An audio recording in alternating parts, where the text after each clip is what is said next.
સંધાન all Gujarat integrated classroom સેટેલાઇટના માધ્યમથી જોડતી કડી એટલે સંધાન। નમસ્તે વિદ્યાર્થી મિત્રો, ડૉક્ટર રણજીતસિંહ પવાર, શ્રી CS શાહ મૈત્રી વિદ્યાપીઠ મહિલા college of education Surendranagar, Saurashtra university. આજનો આપણો વિષય છે શિક્ષણ અને સામાજિક પરિવર્તન, એજ્યુકેશન એન્ડ સોશિયલ ચેન્જીસ। વિદ્યાર્થી મિત્રો, આજના વિષયમાં આપણે જોઈશું પહેલાં મુખ્ય 3 શબ્દોનો અર્થ શિક્ષણ, સમાજ અને પરિવર્તન। ત્યાર પછી સામાજિક પરિવર્તન એટલે શું, તેના લક્ષણો, તેનો વ્યાપ, સામાજિક પરિવર્તનના પરિબળો જેમાં શિક્ષણ એ પરિબળ તરીકે શું ભૂમિકા ભજવે છે એ જોઈશું। આ પરિવર્તનમાં શાળાની શું ભૂમિકા છે, શિક્ષકની શું ભૂમિકા છે અને તેના અવરોધો કયા કયા છે, આટલા મુદ્દાઓની આજના દિવસે આપણે ચર્ચા કરીશું। આજના વિષયના સંદર્ભે સૌથી પહેલાં આપણે જોઈએ એજ્યુકેશન એટલે કે શિક્ષણ શબ્દનો અર્થ જોઈએ। આમ તમે ઘણી બધી વ્યાખ્યાઓ વાંચી હશે, સાંભળી પણ હશે, પણ એકદમ સર્વસામાન્ય સરળ વ્યાખ્યા આપણે જોઈએ તો વ્યક્તિ અથવા સમૂહ દ્વારા જીવન અનુભવોના આધારે મેળવેલ જ્ઞાનને નવી પેઢીમાં સંક્રમિત કરવાની પ્રક્રિયા।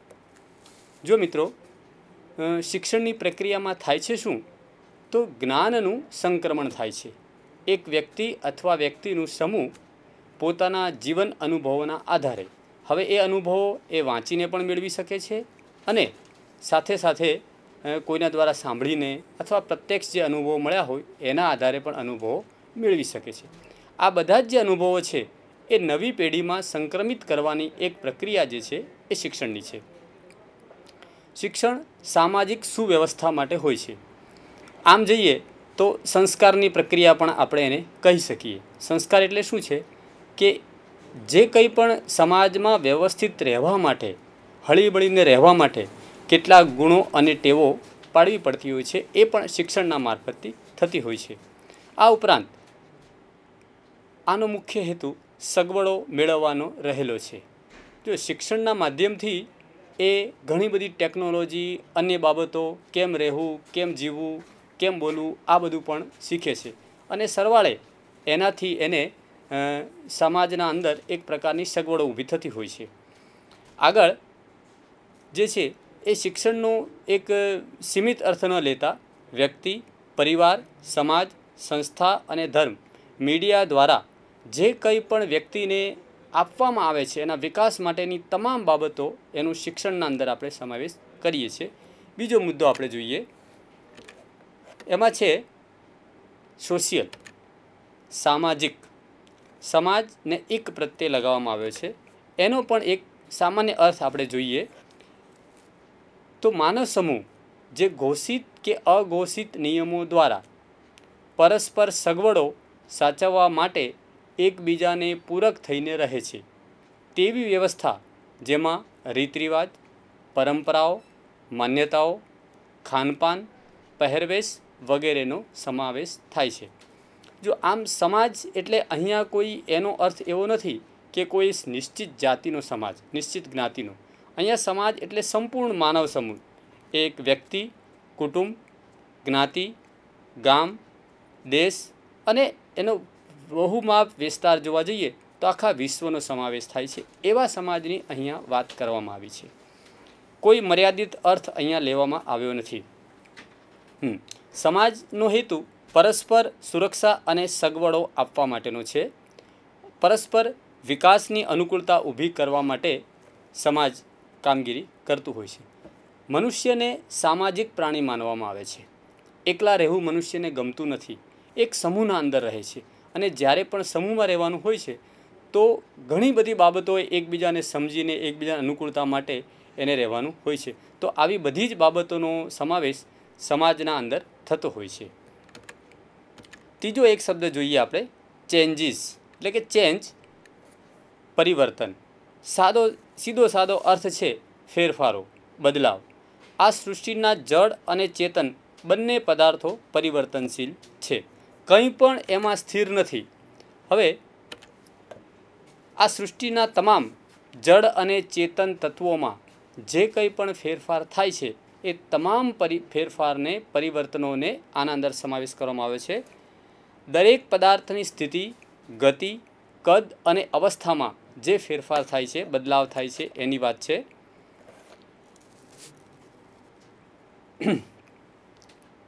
વિશ્વમાં દરેક વસ્તુ પરિવર્તનશીલ છે, કશું જ કાયમી નથી. માત્ર એક જ વસ્તુ કાયમી છે અને તે પરિવર્તન. હિરકલાઇટ્સની આ એક વ્યાખ્યા છે, એમાં જ બધું સમાવેશ થઈ જાય છે. ક્ષણે ને ક્ષણે એક આપણે પલકના ઝબકારાના સમયમાં વિશ્વના અંદર ઘણા બધા પરિવર્તનો, ફેરફારો થઈ રહ્યા છે. આ તમામ બાબતો જે આ ક્ષણે છે, થોડીક ક્ષણ પછી બદલાઈ જાય છે, એનો સમાવેશ પરિવર્તનમાં થતો હોય છે. આ પરિવર્તનોના પ્રકાર જોઈએ તો કેટલાક પ્રાકૃતિક પરિવર્તનો છે. ધરતીકંપ, ભૂકંપ, પૂર, આ બધી બાબતોનો સમાવેશ થાય છે. કેટલાક કૃત્રિમ પરિવર્તનો છે કે જે માણસ પોતે એમાં બદલાવ લાવે છે. બાગ, બગીચા, ડેમ, નહેરો, રસ્તાઓ, મકાનો, આ બધા પણ પરિવર્તનો સતત થયા કરે છે. પરિવર્તનોની ગતિના આધારે કેટલાક નિરંતર પરિવર્તનો છે કે સમયાંતરે ધીરે ધીરે એમાં પરિવર્તનો થયા જ કરે છે. એમાં પણ પાછા પ્રાકૃતિક અને માનવ સર્જિત પરિવર્તનો તો છે જ. અને કેટલાક પરિવર્તનો આકસ્મિક છે કે થોડીક ક્ષણમાં ઘણું બધું બદલાઈ જાય છે. આવા કંઈક પરિવર્તનો જે ક્ષણે ક્ષણે થાય છે એ તમામ બાબતોનો સમાવેશ એમાં થાય છે. હવે આપણે જોઈએ સોશિયલ ચેન્જીસ શું છે, એટલે કે આ સામાજિક પરિવર્તન છે શું. માનવ સમાજના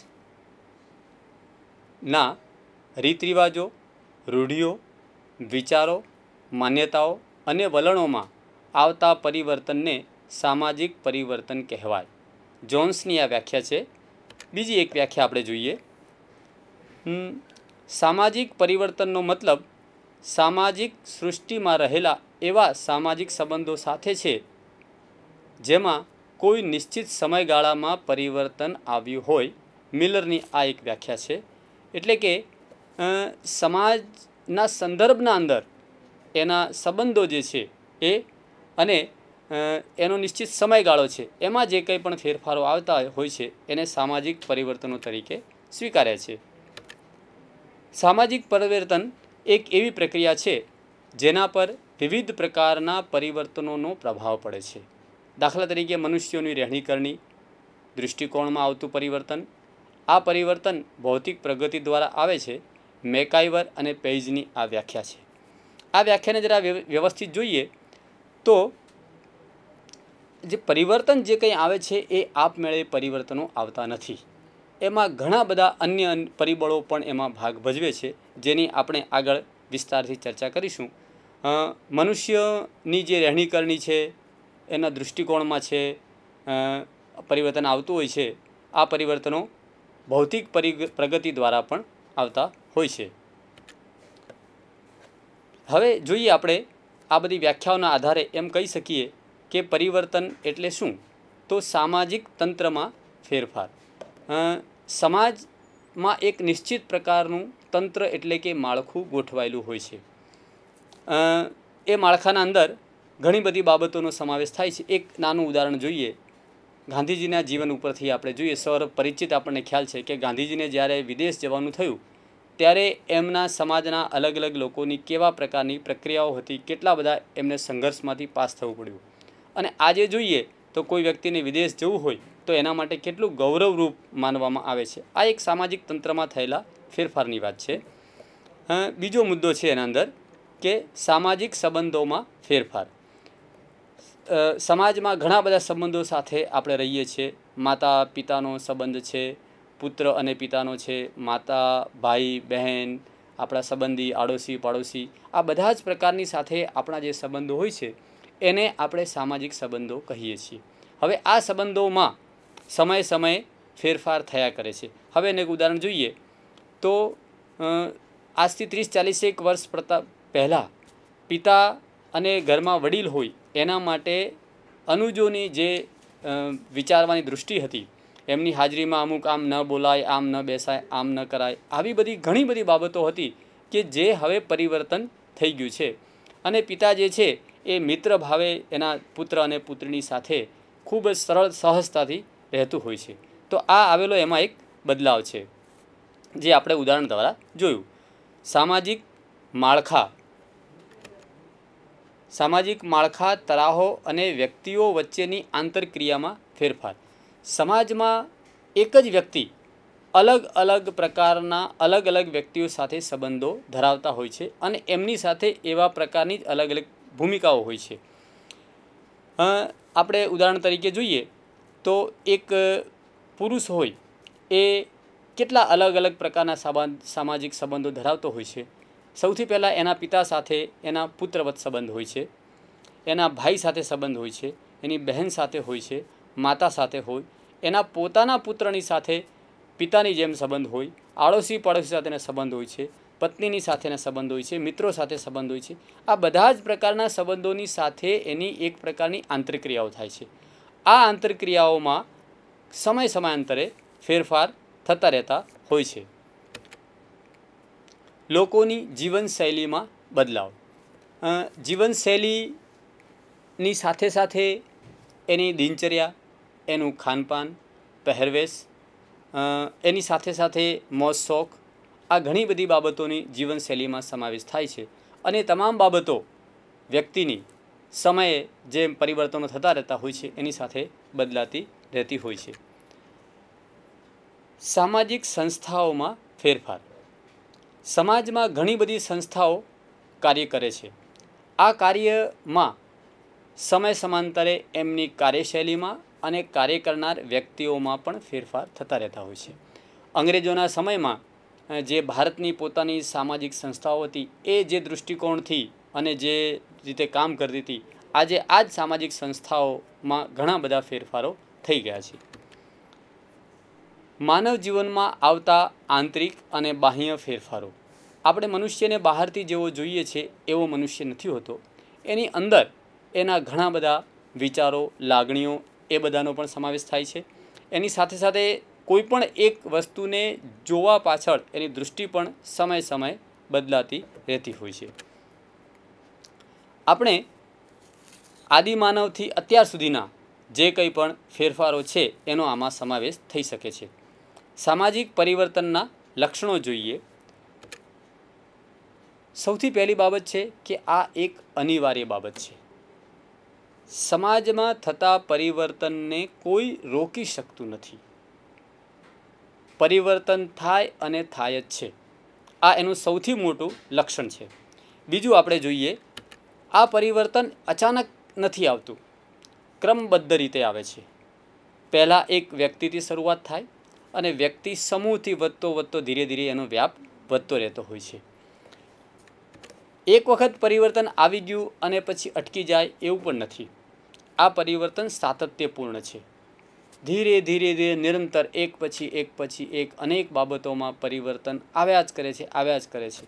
અને એક વખત જે બદલાઈ ગયું હોય છે એ સમય, એ યુગ, એ પરિસ્થિતિ ફરી પાછી ક્યારેય ઉત્પન્ન થતી નથી. આ પરિવર્તન સાતત્યપૂર્ણ હોય છે. પરિવર્તનોની ગતિના સંદર્ભે જોઈએ તો એની ગતિમાં વધઘટ થયા કરે છે. કેટલાક પરિવર્તનો ખૂબ ઝડપથી આવે છે તો કેટલાક પરિવર્તનો ધીમે ધીમે આવે છે. સ્વતંત્રતાના સમયમાં ઘણા વર્ષો સુધી અંગ્રેજોની સામે આ દેશને આઝાદ કરાવવા માટેની ચળવળ ખૂબ ચાલતી રહી. સીમિત સંખ્યામાં લોકો એનો પ્રયાસ કરતા હતા, પણ ધીમે ધીમે એનો વ્યાપ વધતા પાછળના 20 વર્ષમાં જોઈએ તો આખા દેશના અંદર એ પરિવર્તનની આખી લહેર ફેલાઈ ગઈ હતી. આ જે ઝડપી પરિવર્તનો કેટલાક આવે છે, અત્યારે પણ જોઈએ ઇન્ફોર્મેશનના કારણે ખૂબ ઝડપથી પરિવર્તનો આવી રહ્યા છે. પરિવર્તનોની ગતિ વધઘટ થયા કરે છે. સભાનતાપૂર્વક અને આયોજનબદ્ધ રીતે લવાય છે. હા, કેટલાક પરિવર્તનો એવા હોય છે કે આકસ્મિક થઈ જાય છે, પણ મોટાભાગના પરિવર્તનો જે હોય છે એ સભાનતાપૂર્વક લાવવામાં આવે છે. એનું એક આયોજન કરવામાં આવે છે. જરૂરિયાત, સંજોગો, ભૌતિક સગવડો, બીજી બધી જ બાબતોને ધ્યાનમાં લઈને પરિવર્તન માટેનું એક આયોજન થાય છે અને મનુષ્ય સભાનતાપૂર્વક એમાં પરિવર્તનો લાવે છે.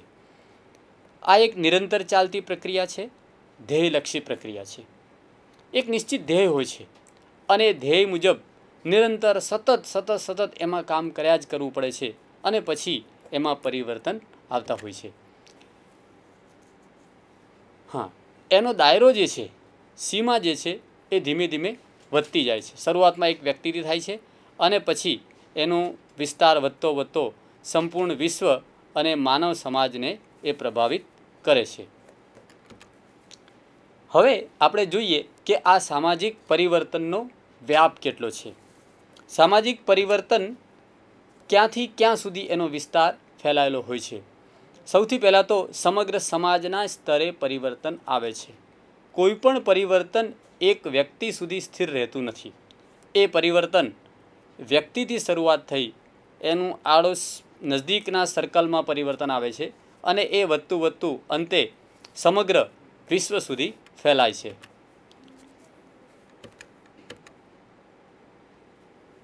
સામાજિક ધ્યેયો અને મૂલ્યોમાં પરિવર્તન આવે છે.